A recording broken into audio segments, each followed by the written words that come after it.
This will be a day long remembered. Now I am the master. Welcome to another episode of Legends and Theories. And welcome to my review of Injustice.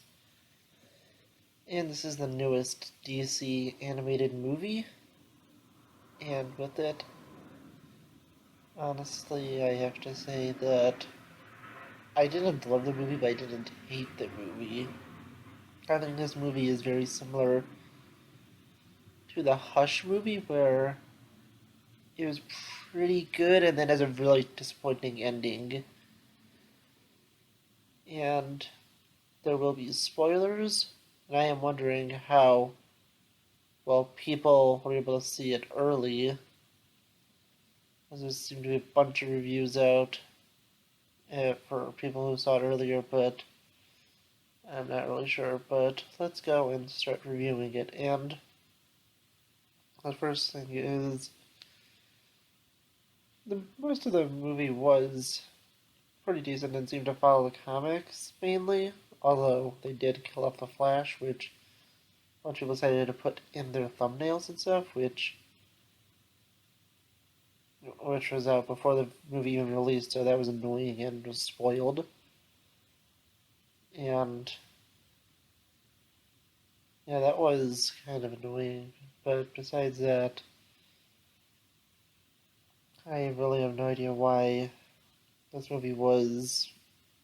Well, I saw they decided to do that so they couldn't use time travel. But I don't think that honestly made too much sense. And they did explain it in the comics that the Flash decided not to because he didn't know how much worse things could be. And also, in this, Wonder Woman is not the monster she is in the full comics and game. And that's another problem. The same with Superman.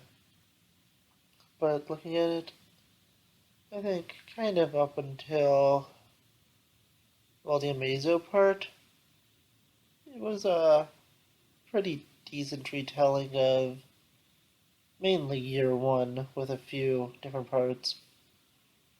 I don't really like that they took out many of the interesting plot lines, like Hal Jordan becoming a Yellow Lantern. They took out so much other stuff. They took out, Shazam turning evil and being murdered by Superman, and Superman going to way too far of extremes. Because honestly, I think that with the Injustice Superman, if Lois Lane was brought to him, and she saw what, he became, she'd be terrified of him and resent him, and then I think that Superman, because he is so both evil and fallen, will just kill that Lois Lane for rejecting him.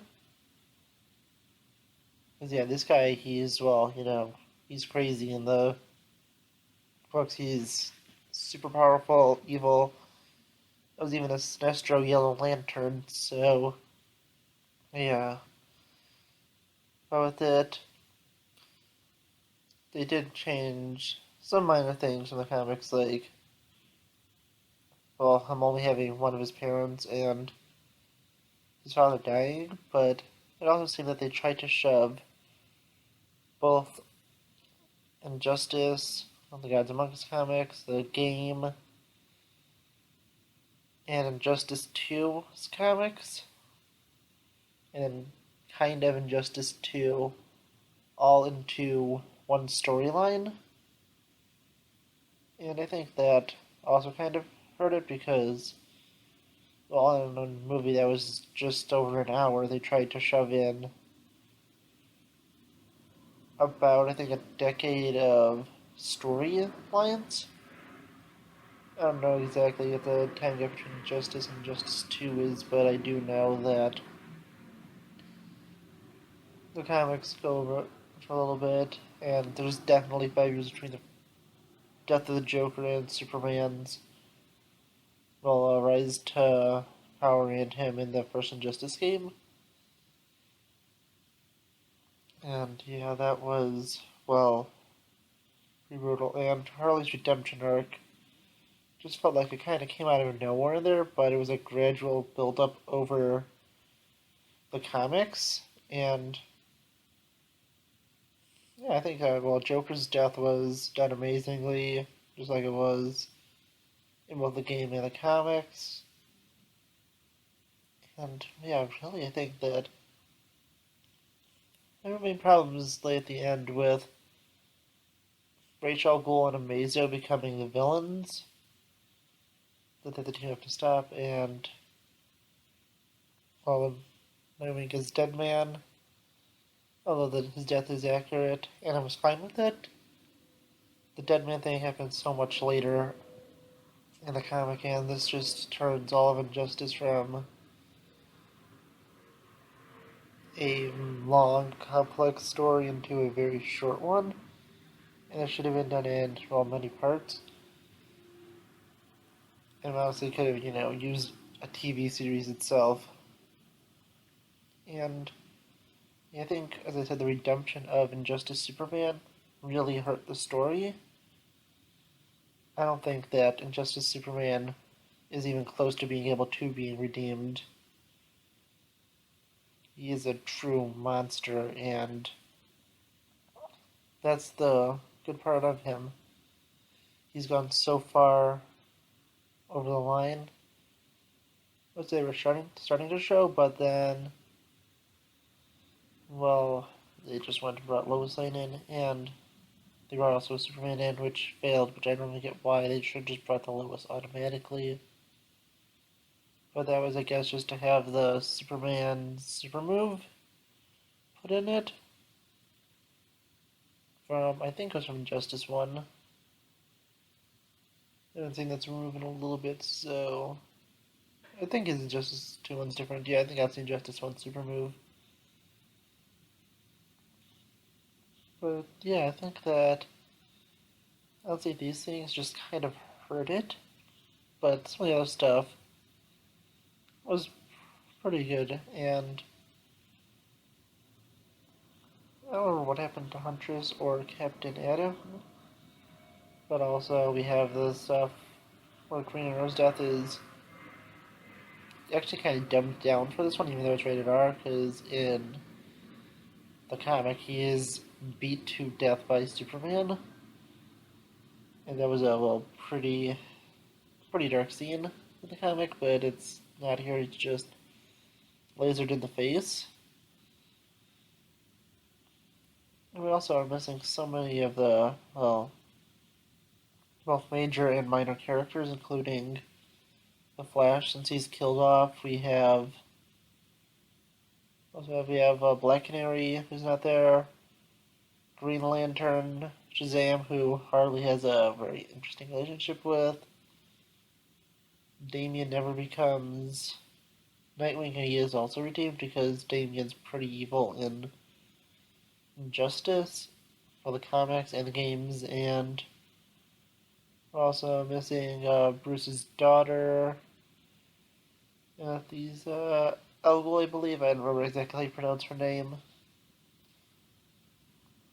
And well, she's just introduced in the Justice 2 storyline, but since Ra's al Ghul was included here, she could have been included. And if we're talking about Justice 2, we also have the very weird but great relationship between Killer Croc and Orca. And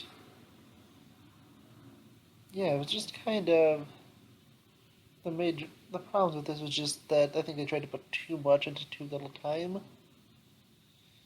To me, it isn't a terrible movie, but it kind of just falls flat in the end because, well, everything is just made back to normal and set back to how it was before, besides that, what, I think it's Cyborg, Hawkman, The Flash, all of Metropolis, Lois Lane, Joker,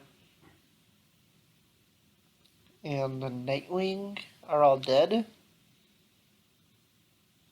And yeah, I saw some article last night that was saying this is better because it doesn't follow the Injustice story, and that is completely ridiculous. The Injustice story is so much better than this. If you want, if you want to and haven't read it, I would highly recommend Injustice comics, and those have so much more storylines because this completely skips basically years 2 through 4. So year 1 is pretty well done, and year 5 is more or less skipped because, well, the prison break has a different outcome. Which year 5 is them trying to recapture supervillains and teaming up with villains. But yeah, you miss. Oh, also Lex Luthor was not even in this. I didn't even realize it just now that Lex Luthor, who was all a great hero in Injustice, was completely cut out of this. And that also is just kind of makes me sad because Lex Luthor was such a great character in that. Yeah, you miss, well, the season, well, year 2 storyline of the Green Lantern Corps War. You miss the year 3 storyline of the magic, kind of using magic against Superman. You miss the great year 4 storyline. Just kind of, I think, the weakest one, although I still enjoy it. All that's just my least favorite of probably yours is the Greek gods going against Superman. And of course, year 5 is, as I said, the villains and Breakout, and you miss the So Much Better Told Gods Among Us game, and then by that, Superman's completely redeemable, killing Shazam and trying to destroy both Gotham and Metropolis, which was rebuilt. And looking at the rest, you're missing Injustice 2's comics, which are still really good, although not as good as years 1 through 5. Maybe probably a little better than year 4, which is, yeah, as I said, my least favorite. Although this is still my favorite comic series, and it's saying, least favorite out of all amazing content. And then you miss Injustice 2, which is, just of them trying to team up together and seeing if they can make things work, but they can't because of how far gone Superman is. And we also miss the extremely dark and evil Wonder Woman, who is just as bad as Superman, and I kind of wish they did that because in this Wonder Woman is also redeemed. It seems that with this they weren't as willing to, push things because all the fallen heroes, they can't not be redeemed in Injustice because they have committed some terrible crimes and have done some terrible things, but Injustice movie, yeah, they are all redeemed and shown the error of their ways. And that, honestly, it was just kind of disappointing. This could have been so much better, but I guess that's not how they decided to do it. So I wonder what you thought, because I know people hate this movie a lot more than me. I'm just, disappointed. It could have been so much better, but it wasn't. I do hope you enjoyed, and look out for my content this week. And also, just on this, Legends of Tomorrow just dropped on Netflix, so if you haven't seen it yet, you can go watch it. I'm doing a rewatch fully of Legends, and I'm on season 6 right now. It helps so much more that I don't have to go through commercials through my DVR. And yeah, besides that, I hope you enjoy, and I'll see you all in the next episode of Legends and Theories. Thank you for watching this episode of Legends and Theories. Please subscribe, like the video, share the video, leave a comment, check out the video on screen, and may the Force be with you.